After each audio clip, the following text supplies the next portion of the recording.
Саламатсыздарбы биздин каналдын көрөрмандары. Бүгүн биз витаминге бай болгон чөптөрдөн каттаманын жасалышын көрсөтүп беребиз. Биз менен бирге болуңуздар.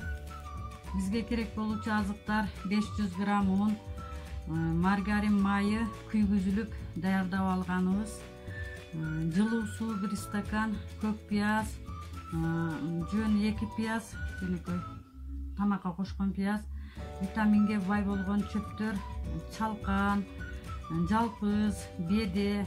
Беденин эрте жазда чыкканы жесе болот, кийинкилери болбойт. Ошон үчүн эрте чыкканын гана жеңиздер. Туз, өсүмдүк майы, ушулар керек болот. Чөптөрүбүздүн үстүнө кайнаган сууду куюп 15 минутка коюп коебуз.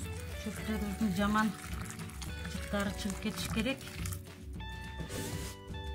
Жылуу сууга 1 чай кашык тузду салып камыр кылышты баштайбыз.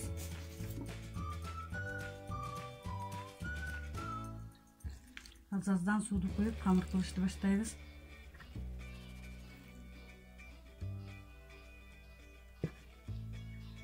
Камырыбызды мына жасап бүттүк. Үстүнө жаап 20 минутка коюп турабыз. Көк пиязыбыз менен пиязыбызды майдалап туурап алабыз. Туурап алган пиязыбызды суусун чыгарып алабыз. Чөптөрүбүздү жууп тазалап, майда туурап алабыз. 1 чай кашык тузду кошуп, баарын жакшылап аралаштырабыз. Даяр болгон камырыбызды майда бөлүкчөлөргө бөлөбүз.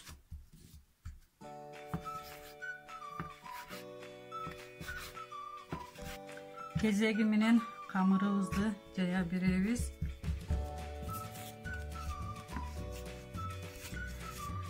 Калгандарын да ушинтип жаябыз. Жайып алган камырыбыздын үстүнө эритилген майыбызды сүртүп алабыз.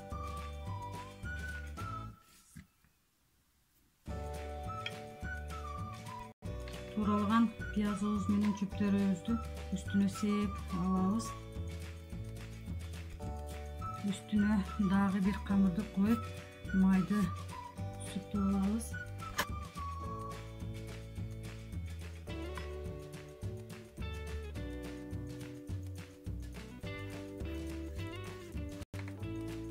Ушинтип сүртүп алабыз. Рулеттей кылып камырыбызды урап алабыз.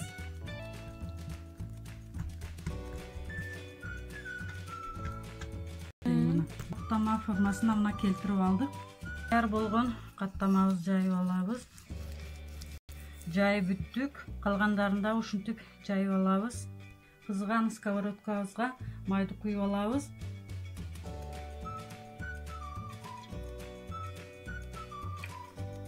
Кызган сковородкага каттамабызды салып, бышырышты баштайбыз. Каттамабыздын бир бети бышты, алмаштырып алабыз. Каттамабыз бышты, калгандарын да ушинтип бышырып алабыз. Пияз менен чөптөн жасалган каттамабыз даяр болду. Сиздер да даярдап көрүңүздөр. Өтө пайдалуу, ден соолукка, жаш көбөктөргө өтө эле пайдалуу. Биз огородубузда бар эле чөптөн жасадык. Сиздер да жасап көрүңүздөр. Биздин каналга катталыңыздар. Саламатта калыңыздар.